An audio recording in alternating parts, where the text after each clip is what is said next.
Molweni, igama lam ndinguPhuma Mdladlamba, neqela lam ootitshala nootitshalakazi sawuthi sothule intetho ngexwebhu Pensar. Sawuthetha phantsi kwamacandelo alandelelayo. Icandelo 2, icandelo lesibini, icandelo lesithathu, icandelo lesihlanu, lesithoba, leshumi, ishumi elinanye, ishumi elinambini kunye neshumi elisithandathu. Ngeenjongo zokucacisa sithathe sicazulule uPensar kwisigaba esiphakathi ukufunda nokufundisa kunye nokuhlola. uPensar liqwebu. uPensar kumele uSouth African Language Board, ngumbutho loMzantsi Afrika nojolise ekusekeni nokukhusela iilwimi zeloMzantsi Afrika. uPensar kuya kwajonge ukuphuhlisa ulwimi lesiqhakanqa, iKhoi neSan, ukwajonge nokuphuhlisa ilwimi lokuthetha ngezandla. uPensar ujonge nokukhusela usetyenziso lolwimi. Ulwakhiwo lwaPensar lubandakanya iikomiti zephondo ezelwimi kuzolonke kunye neeyunithi zeelografi zelizwe lonke. Uyilo lweqwebu Pensar layilwa ngo-1994. Ikomkhulu lakhona lisePitoli. i-CEO nguGqirha Rakwena Reginald Mpho Monageng. Igama lam ndinguAsavela Base, ndiza kuthetha phantsi kwecandelo lesibini. Apha phantsi kwecandelo lesibini ndiza kuthetha ngeenjongo ezimbini zeli candelo. Injongo yokuqala ukuba bonke abantu baseMzantsi Afrika basebenzise iilwimi ezisemthethweni abazikhethayo ngenjongo yokuqinisekisa ukuba bafikelela ngokulinganayo kwiinkonzo zikarhulumente, kwimfundo kunye nolwazi. Ndiza kufundisa abafundi besigaba esiphakathi. Molweni, igama lam ndinguAsavela Base, ndizothetha kwicandelo lesibini. Apha kwicandelo lesibini ndiza kuthetha ngeenjongo ezimbini. Injongo yokuqala ukuba bonke abantu baseMzantsi Afrika basebenzise iilwimi ezisemthethweni abazikhethayo ngenjongo yokuqinisekisa ukuba bafikelela ngokulinganayo kwiinkonzo zikarhulumente, kwimfundo kunye nolwazi. Ndiza kufundisa abantwana besigaba esiphakathi ukuba basebenzise ulwimi lwesiXhosa njengolwimi olusemthethweni. Ukwenza oku ndiza kubafundisa ukufunda iincwadi zesiXhosa ukuze bakwazi ukwandisa isigama sabo. Ndiza kubanika iincwadi zesiXhosa ukuba bazifunde ukuqinisekisa ukuba bayazifunda. Kuza kuthi rhoqo phambi kokuba kuqale iklasi ndibanike imizuzu emihlanu ukuba bafunde iincwadi zesiXhosa. Ndiphinde futhi ndibanike imizuzu emihlanu ukuba bachaze amagama abathe badibana nawo amatsha ukuze siwachaze ukuba athetha ntoni na, enzela ukuba bakwazi ukuthi ngexesha elizayo bakwazi ukuthi athetha ntoni. Ngale ndlela abafundi bazokwazi ukuthetha isiXhosa esisisi. Injongo yesibini ukukhuthaza ubuntu kwimeko yendawo yolwimi, ukukhuthaza ukusetyenziswa kweelwimi ezininzi kunye nokwahluka kweelwimi eMzantsi Afrika, kunye nokuzisa iilwimi ezilithuba ebezijongelwa phantsi kudala ukuze zisetyenziswe zihlanganane nakwindawo esemthethweni. Ngeyona nto ephambili kunye nenjongo yalo mthetho ofunwayo ngomgaqosiseko. Ndiza kufundisa abantwana besigaba esiphakathi ukuba basithethe ngokuzethemba isiXhosa njengolwimi labo. Oku ndiza kwenza ngokuba ndibafundise ukufunda iincwadi ngokuzithemba phambi kwabanye abafundi. Xa sebekwazi ukufunda iincwadi zabo, ndiza kubafundisa ukwenza isincoko somlomo. Ngale ndlela bazokhula babe ngabantu abakwaziyo ukwethula intetho kwaye bavakalise izimvo zabo ezihlanganaleyo. Molweni, igama lam ndinguPhelisa Shicane.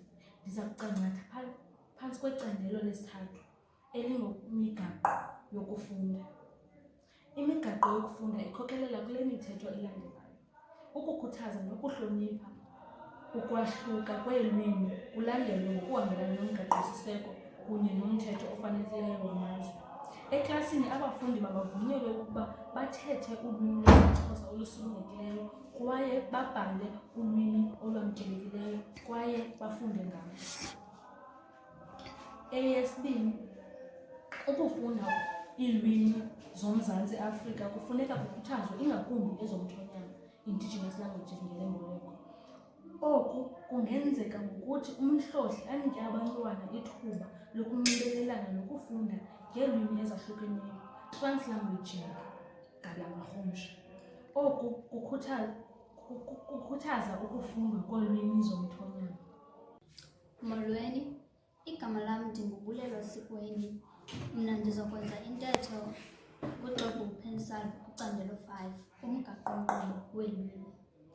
Umgaqo-nkqubo weelwimi uthi makonyulwe iilwimi ezisenokusetyenziswa kunxibelelana eburhulumenteni kunye nasesidlangalaleni. Makubekho nolwimi lwemveli kwezolwimi zimbini zonyuliweyo, kwaye uluntu malufumane amaxwebhu ngeelwimi zabo zemveli. Njengomfundisi-ntsapho wesigaba esiphakathi, ndiza kuqinisekisa ukuba oko kungasentla kuyenzeka kwigumbi lam lokufundela ngokuthi ndiqwalasele zonke iilwimi zabafundi abakhoyo kwigumbi elo. Iitshati kumadonga egumbi lokufundela aziyi kubhalwa ngolwimi olunye kuphela, kodwa zibhalwa ngolwimi lomfundi ngamnye osegumbini apho. Umfundi ngamnye makabe nelungelo elipheleleyo lokuba anxibelelane ngolwimi lakhe. Oko kunceda ukuba umfundi lowo anxibelelane ngokuzithemba kwaye ngokuqiniseka okukhulu. Ngexesha lokufunda, iincwadi mazibe zezelwimi ezahlukeneyo, ze umfundi ngamnye abe nelungelo lokuzikhethela. Xa umfundi efunda ngolwimi lakhe, ufunda ngengqiqo nangokuqonda, ze luphuhle ngakumbi ulwimi kunye nesigama. Ucandelo 9 lolu xwebhu, nto leyo iyimisebenzi yeeyunithi zeelwimi kumasebe esizwe, amaziko eluntu kuzwelonke nakumashishini esizwe, lona luthi zonke iilwimi kufuneka zicebise igosa elinoxanduva lokuphendula okanye igunya lokuphendula malunga nophuhliso, ukwamkelwa kommiselo kunye nomiliselo lomgaqo-nkqubo wolwimi kumasebe kazwelonke, iziko loluntu okanye ishishini likazwelonke elichaphazelekayo. Ukubeka iliso nokuvavanya ukusetyenziswa kolwimi ezisemthethweni. Kwisigaba esiphakathi kungaqinisekiswa ukuba kusetyenziswa ulwimi olusemthethweni ngokuthi umfundisi-ntsapho afundise abafundi ulwimi olululo emabalusebenzise kwiziko lemfundo. Iincwadi abazifundayo abafundi ibe zezibhalwe ngolwimi olusemthethweni. Xa kufikelele ithuba lokuhlola, kusetyenziswe iindlela ezahlukeneyo zokuhlola. Umzekelo, kuhlolwe ngokuthi kwenziwe intetho, kufundwe kwaye kubhalwe. Oko kuya kuqinisekisa ukuba olu lwimi abafundi abalufundisiweyo lusemthethweni bayakwazi ukuthi balufunde, bathethe kwangalo olu lwimi, futhi babhale kwangalo olu lwimi beqinisekile, beqonda kwaye besenza oko ngengqiqo. NdinguKhanyisa Mrhubata, ndiza kuthetha phantsi kwecandelo leshumi kunye necandelo leshumi elinesithandathu. Kwicandelo leshumi, uphuhliso lweelwimi zesintu neelwimi zaseMzantsi Afrika zokuthetha ngezandla nokuphuhlisa ubuntu ngokuchonga iindawo eziphambili ngokubaluleka kophuhliso lwezilwimi, axhase izakhiwo esele zibandakanyekile kuphuhliso lwezilwimi. Kwicandelo leshumi elinesithandathu, ipalamente yamkela umngeni wokudibanisa umgaqo-siseko wobuntu wokukhuthaza lweyantlukwano kulwimi eMzantsi Afrika, ukuhlonipha inqanaba elisemthethweni lazo zonke iilwimi ezili-11 nokuphumeza ezi zibophelelo zilandelayo. Ipalamente kufuneka ifumane okanye yandise iiofisi zokuguqulela ukuze iququzelele ukuguqulelwa kwayo yonke imithetho kuzo zonke iilwimi ezili-12 ukuba ipapashwe zingaphelanga iinyanga ezili-12 zokupapashwa kwayo, kwaye yenze imali efanelekileyo ukuba ifumaneke kolu xanduvo lowiso-mthetho. Mna njengamfundisi-ntsapho ndiza kuqinisekisa ukuba iilwimi zesintu nezokuthetha ngezandla kwigumbi lam lokufundisa zithathelwa ingqalelo kwaye zifumana uqwalaselo olululo. Ndiza kuqinisekisa abantwana bayabandakanyeka ekuxhaseni ukusetyenziswa kwezi lwimi kwaye kukho nezixhobo ezifanelekileyo. Ndiza kuyenza le nto ngokuqinisekisa ubukho beencwadi zokufunda eziguqulelweyo. Zikhona, umzekelo, incwadi yeso sihloko kufuneka sibe sinye. Kufuneka ibe khona eyesiXhosa kunye neyesiNgesi, ukuncedisana nabantwana ukuze baqonde msinya ngokuthi bayifunde nangolwimi lwabo. Imifanekiso nenguqulelo yolwimi zezandla ndiza kuqinisekisa ukuba iyafumaneka kwigumbi lokufundela ukukhawulelana nabafundi. Ngokubhekiselena kumgaqo-siseko kwicandelo lama-29 nayo iyayiseka apho libonelela ukuba umfundi unelungelo lokufumana imfundo esisiseko ngolwimi alukhethayo. Eli lungelo libalulekile ukwamkelwa kokulingana nokwahluka kwabafundi ngokweelwimi zabo. Othethayo uNasiphi Mjongile. Ndizobe ndithetha phantsi kwecandelo le-11 ne-12. Ukuze umthetho ube yimpumelelo kunyanzelekile ukuba kungabikho phinda-phindo lwenkqubo kunye nenkonzo yemisebenzi. Nembelelana kwaye usebenzisane namanye amaziko oluntu. Iziko elinezinto ezimfuneko kunye namandla malisebenzisane namanye amaziko ukwenza lula ukusetyenziswa kwalo mthetho. Ukufundisa ukuhlola ulwimi lwesiXhosa ezikolweni. Owona mcelimngeni ofunyaniswa ukuba uyasilela ukunika ingxelo kurhulumente lisebe lezemfundo. Akukho kusetyenziswana kootitshala beelwimi nezinye izikolo. Ootitshala abaqalisi mxholo omtsha kodwa basebenzisa uphinda-phindo lwamava angaphambili. Abakwazi ukusebenzisa inzululwazi kunye neteknoloji. Loo nto ayifunwa licandelo le-11.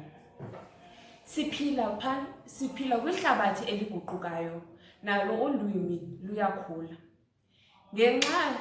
Ngexesha langoku udinga utitshala ndingasebenzisa ii-data projectors ukufundisa isifundo kunosebenzisa iipowusta. Ndingasebenzisa iithabhulethi. Iithabhulethi zabantwana zizobe zineencwadi zabo, umzekelo omasikhanyise ezobe befunyenwe kwiithabhulethi. Ndizokuhlohla uvavanyo lube kwi-intanethi, le nto kuthiwa yi-online test ngokwemboleko yesiNgesi. Kwizikolo ezingenazo ezi zixhobo kunyanzelekile ukuba mna titshala ndisebenzisane nezinye izikolo. Umzekelo, ndingayoboleka iincwadi zokufunda ukuze abantwana babe nolwazi oluphangaleleyo. Xa sebefika kuviyo baye bevuthiwe lulwazi. Thuba ndinibulise. Igama lam ndinguSiphiwe Aaron Memani Madiba uZola. Zathi ndityatyadule ndisenza isiphelo kweGqebi Pansalb. Ngo-MFL 2000 ukharityhulam kazwelonke. Ukwazi iilwimi ezahlukeneyo kuyasinceda ekwazini nasekuhlonipheni ezinye iinkcubeko kwaye kudlala indima etyhule ekudaleni ubumbano. UPansalb uhlaba ikhwelo kuthi butitshala ukuba sikhuthaze ukufunda kwencwadi zabafundi zeelwimi ngeelwimi. Eli xwebhu likwakhuthaza ootitshala bafunde imigaqo yiyo yolwimi ngalinye kwenzela abafundi bazokwazi ukubhala ngendlela esemthethweni. Ootitshala funeka bakhuthaze abafundi kuba babhale ngeelwimi zabo zenkobe kwaye nootitshala bashicilele incwadi ngeelwimi, ingakumbi iilwimi zenkobe ezibonakala zisilela. Loo nto izozinika isidima. Ootitshala funeka bakuthathele ingqalelo ukutshintsha kwamaxesha kwenzela xa behlohla izifundo zabo zihambelana nexesha esikhulu. Eli xwebhu likwaveza mhlophe ukubaluleka kweelwimi zemveli kumntu ngamnye. Yiyo loo nto lixanduva lootitshala ukufunda iilwimi loMzantsi Afrika kwenzela bakwazi ukuphakela wonke umfundi ngolwimi lwakhe lwemveli.